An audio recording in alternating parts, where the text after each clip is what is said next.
মই মনোৰঞ্জন বৰগোহাঁই অসম প্ৰদেশ কংগ্ৰেছ কমিটিৰ এগৰাকী জ্যেষ্ঠ মুখপাত্ৰ।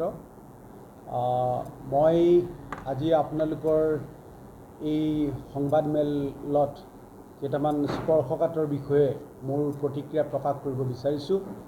আৰু মোৰ লগত আছে আমাৰ জাগুনৰে মোৰ বন্ধু আমাৰ চেতিয়াদেউ, আমাৰ নিতুল চেতিয়াদেউ, আমাৰ জ্যেষ্ঠ কংগ্ৰেছ নেতা পুষ্প চেত্ৰী ডাঙৰীয়া, আমাৰ মাৰ্ঘেৰিটা ব্লক কংগ্ৰেছৰ জ্যেষ্ঠ কংগ্ৰেছ নেতা মোৰ বন্ধু আমাৰ চাৰু গোহাঁইদেউ আৰু আমাৰ যুৱ বন্ধু আনন্দ টায়াং ডাঙৰীয়া আছে।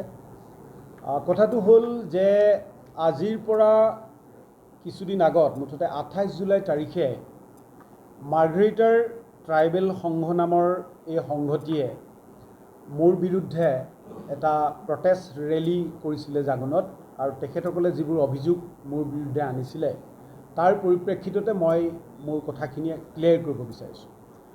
প্ৰথম কথাটো হ'ল, যোৱা 17 জুলাই তাৰিখে মই এজন মুখপাত্ৰ হিচাপে গুৱাহাটীত এটা টক শ্ব'লৈ গৈছিলোঁ। এইটো বোধকৰোঁ DY 365 আছিলে।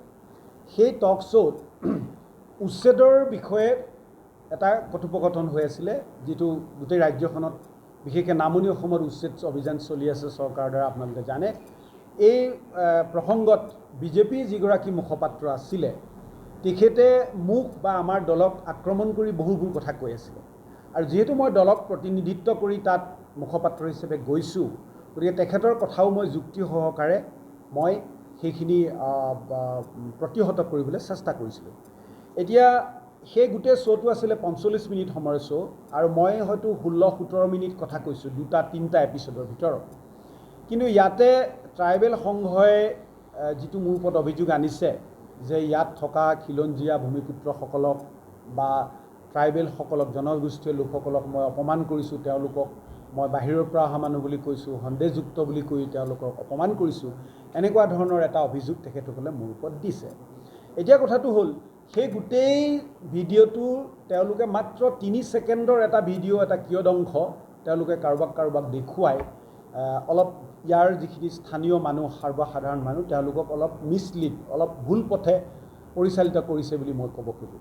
কথাটো হ'ল এইটোৱেই যে তাত বিজেপি মুখপাত্ৰগৰাকীয়ে কৈ আছিলে যে আপোনালোকৰ আমাক কৈছিলে যে কংগ্ৰেছ চৰকাৰৰ দিনতেই যে এই নামনিৰ যিমানবিলাক বা অসমৰ যিমানবিলাক বনাঞ্চল আছে বা প্ৰস্তাৱিত সংৰক্ষিত বনাঞ্চল বা বনাঞ্চলবিলাকত সন্দেহযুক্ত অবৈধ বাংলাদেশীয়ে ঘৰ দুৱাৰ পাতি আছে, আৰু আমাৰ চৰকাৰে যিহেতু জাতি মাটি ভেটিৰ চৰকাৰ, আমি তেওঁলোকক উচ্ছেদ কৰিছোঁ, গতিকে আপোনালোকে মুছলমান মানুহৰ বা বাংলাদেশী তথাকথিত মিয়াৰ ভোটৰ প্ৰীতিত আপোনালোকে ইয়াৰ বিৰুদ্ধে মাত মাতিছে। তেতিয়া মই এটা কথা কৈছিলোঁ যে চাওক ডাঙৰীয়া, আপোনালোকৰ দিনত অৰ্থাৎ 2016 চনৰ পৰা এতিয়ালৈকে বিজেপি দল ক্ষমতাত যেতিয়ালৈকে ৰাজ্যত আহিছে আৰু 14 চনৰ পৰা যেতিয়া কেন্দ্ৰত আহিছে, আমাৰ হাতত পোৱা তথ্যমতে এতিয়াহে অসমত আপোনালোকৰ শাসনকালত প্ৰায় 80,000 হেক্টৰ বনাঞ্চল ধ্বংস হৈছে। গতিকে আপোনালোকৰ যদি বনাঞ্চলৰ প্ৰতি ইমানেই প্ৰীতি আছে, আপোনালোকে যদি সংৰক্ষিত বা প্ৰস্তাৱিত সংৰক্ষিত বনাঞ্চলসমূহ ইমানেই ৰক্ষণাবেক্ষণ দিব বিচাৰিছে, তেতিয়াহ'লে মই কৈছিলোঁ যে আমাৰ তিনিচুকীয়া জিলাৰ মাৰ্ঘেৰিটাৰ জাগুন ৰেঞ্জৰ নামফাই বনাঞ্চলৰ নামচিক বিট আৰু টিংকুপানী ৰিজাৰ্ভ ফৰেষ্টত সংৰক্ষিত বনাঞ্চলত আজিৰ পৰা 4-5 বছৰ বা 3 বছৰ, 4 বছৰ, 5 বছৰ আগত যিসকল মানুহ অৰুণাচল প্ৰদেশৰ পৰা অহা বুলি আমি জানো বা অৰুণাচল গভৰ্ণমেণ্টে পুছবেক কৰা বুলি আমি জানো, সেইসকল মানুহে এই সংৰক্ষিত বনাঞ্চলসমূহত যে আশ্ৰয় লৈ আছে, এই ক্ষেত্ৰত আপোনালোকৰ কৰিবলগীয়া নাই নেকি? যদি সেই মানুহখিনি স্বদেশী হয়, তেতিয়াহ'লে চৰকাৰে তেওঁলোকক সংস্থাপন দিয়াৰ ব্যৱস্থা কৰিব লাগে। যদি তেওঁলোক সন্দেহযুক্ত হয়, তেতিয়াহ'লে তেওঁলোকৰ প্ৰতি চৰকাৰে ব্যৱস্থা ল'ব লাগে। সেইখনোতো এখন সংৰক্ষিত বনাঞ্চল হয়, সেই বনাঞ্চলসমূহতো ৰক্ষাৰ দায়িত্ব আপোনালোকে ল'ব লাগে। এতিয়া আপোনালোকৰ প্ৰশাসন ক'ত? আপোনালোকৰ ন্যায় ক'ত? মই সেই কথাটো কৈছোঁ। মই তাত কোনো ধৰণৰ সম্প্ৰদায়, কোনো ধৰণৰ জাতি কথা মই উল্লেখেই কৰা নাছিলোঁ। আৰু যিসকলে এই কথাটো, বিশেষকৈ ট্ৰাইবেল সংঘই যিটো কথাটো গাত পাতি লৈছে, ইয়াৰ যিসকল স্থানীয় ভূমিপুত্ৰ আছে, আমাৰ মিচিংসকল, দেউৰীসকল, ৰাভাসকল বা সোণোৱালসকল, তেওঁলোকক উদ্দেশ্যি মই ভুলতো এই কথা কোৱা নাছিলোঁ। গতিকে তেখেতসকলে নিজেই গাত পাতি কথাটো কেনেকৈ লৈছে মই নিজে আচৰিত হৈছোঁ। আৰু মই বুজি পাইছোঁ যে এই গোটেই বিষয়টোক লৈ এটা ৰাজনীতি কৰা হ'ল। কাৰণ মই গম পাওঁ মইতো আপোনালোক সকলোৱে জানে যে মই এইখন জাগৰণতে মই থাকি যোৱা 5টা বছৰ, গতিকে নামফাই ৰিজাৰ্ভৰ বিষয়ে মোক কোনেও ক'ব নালাগে।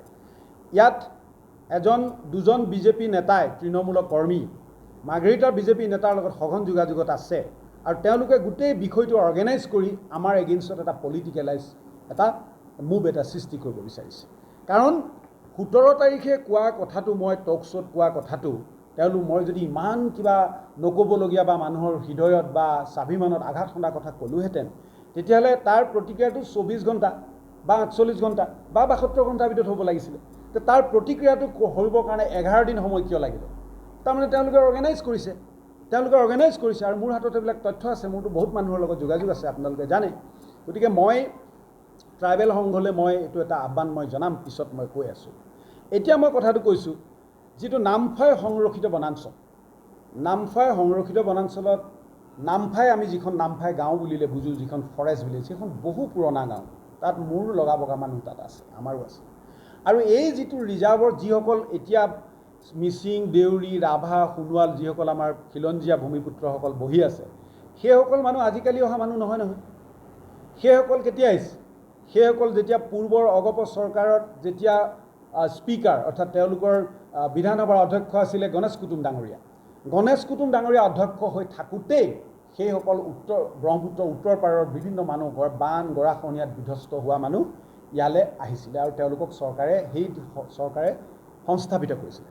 আৰু তেতিয়া অসম চৰকাৰ বন বিভাগে তেওঁলোকক বহুবাৰ, মই জনাত 110 টাইমছ এভেকশ্যন কৰিছিলে।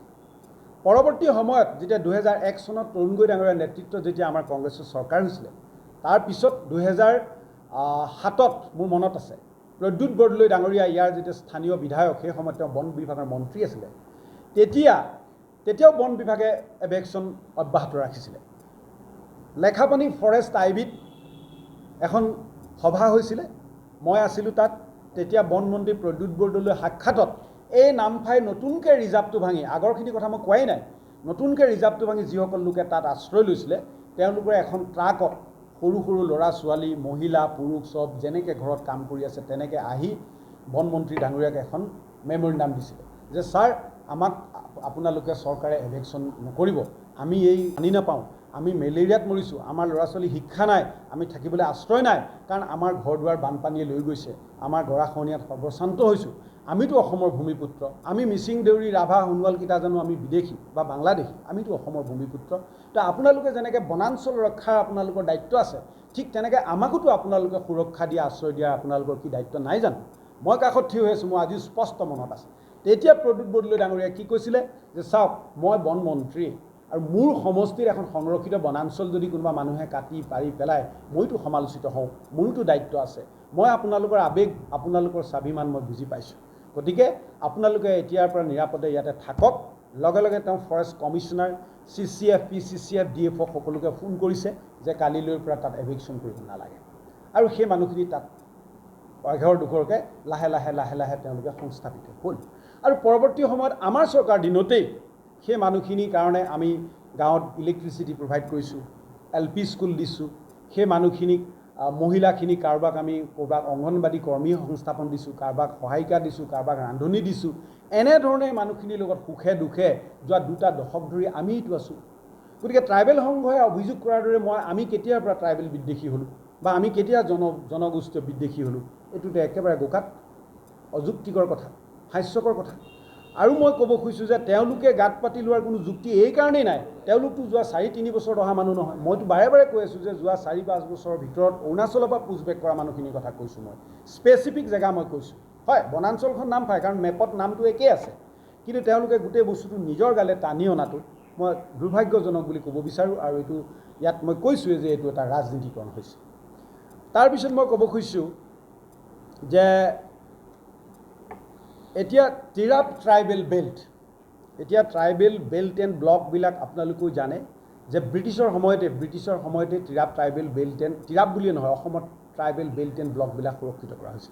তাৰপিছত যেতিয়া আমাৰ গোপীনাথ বৰদলৈ ডাঙৰীয়াৰ চৰকাৰ, ভীমবৰ দেউৰী ডাঙৰীয়া, ৰূপনাথ ব্ৰহ্ম ডাঙৰীয়া, তেনেকুৱা দিগ্গজ কংগ্ৰেছ আমাৰ নেতাসকলে আমাৰ অসমত বিশেষকৈ আমাৰ সৰু জাতি, ক্ষুদ্ৰ জনগোষ্ঠীসকলৰ তেওঁলোকৰ যাতে ৰাজনৈতিক অধিকাৰ সাব্যস্ত হৈ থাকে, তেওঁলোকে যাতে এদিন নিশ্চিন্ন হৈ নাযায়, তেওঁলোকে যাতে আগ্ৰাসনৰ কবলত নপৰে, তাৰ কাৰণে তেতিয়াই ট্ৰাইবেল বেল্ট এণ্ড ব্লকবিলাক কনষ্টিটিউশ্যন এমেণ্ডমেণ্ট কৰি গঠন কৰি থৈ গৈছে।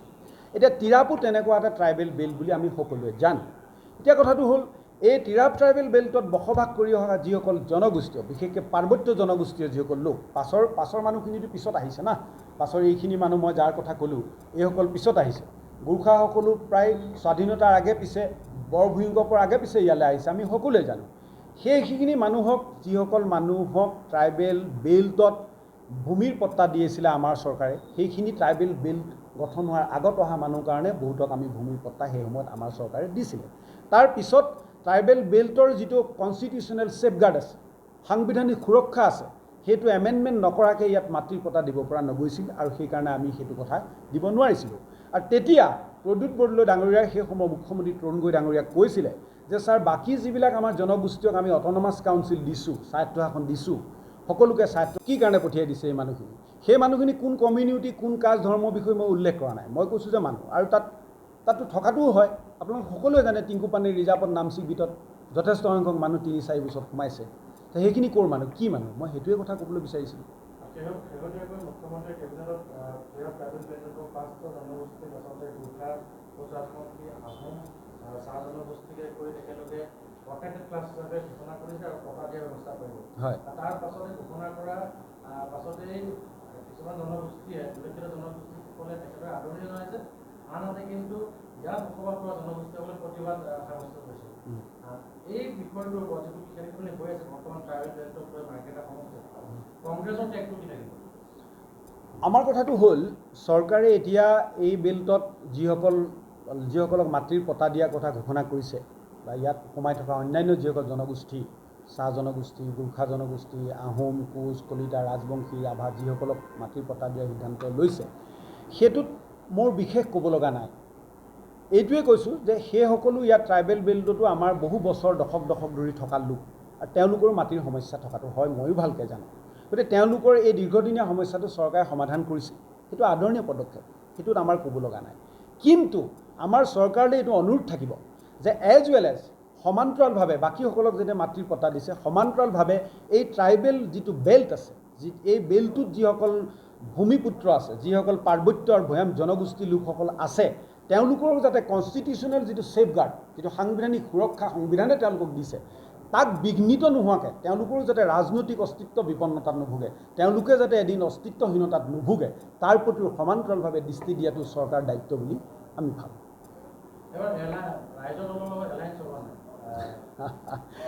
সেইটো এটা বৰ ডাঙৰ প্ৰশ্ন, সেইটো আমাৰ দলৰ সভাপতিয়েহে দিব পাৰিব। কিন্তু মই জনাত মাননীয় সভাপতি গৌৰৱ গগৈ ডাঙৰীয়াই ছেপ্টেম্বৰলৈকে এই বিষয়ে কথা নাপাতোঁ বুলি কৈছে। তাৰপিছতে তেখেতে বা আমাৰ PAC যিটো পলিটিকেল এফেয়াৰ্ছ কমিটিয়ে এই বিষয়ে বিস্তৃতভাৱে আলোচনাত বহিব।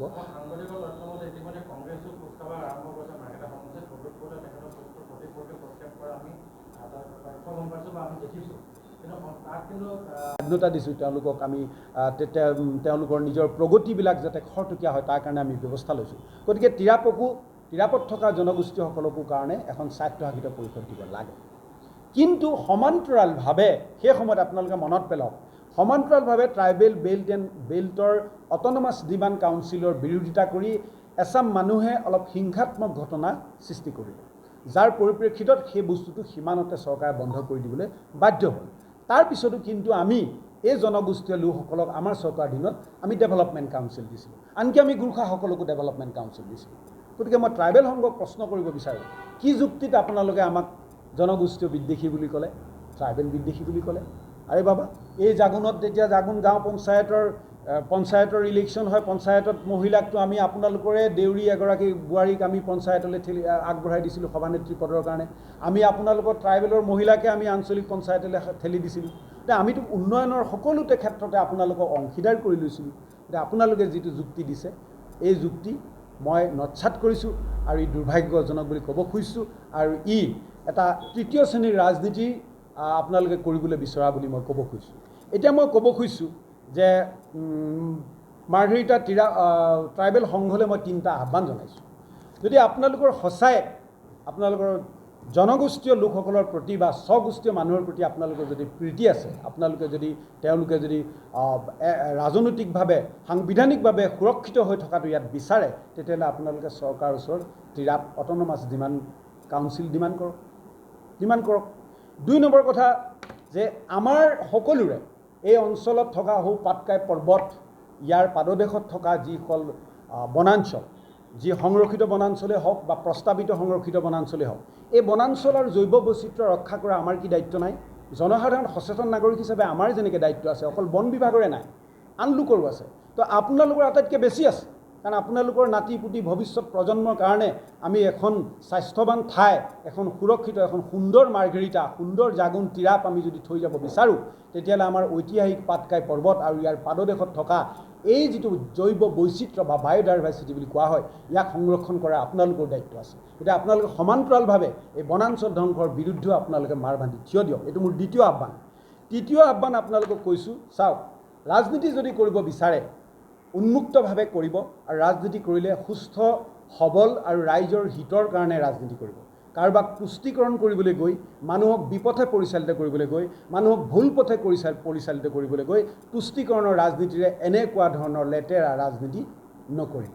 এইটোৱে মোৰ মাৰ্ঘেৰিটা ট্ৰাইবেল সংঘলৈ আহ্বান, আৰু মোৰ ক'ব লগাখিনি ইমানতে মই সমাপ্ত কৰিছোঁ। Thank you. যিকোনো খবৰৰ বাবে যোগাযোগ কৰক 7099017330 লগতে 7099017110 নম্বৰত।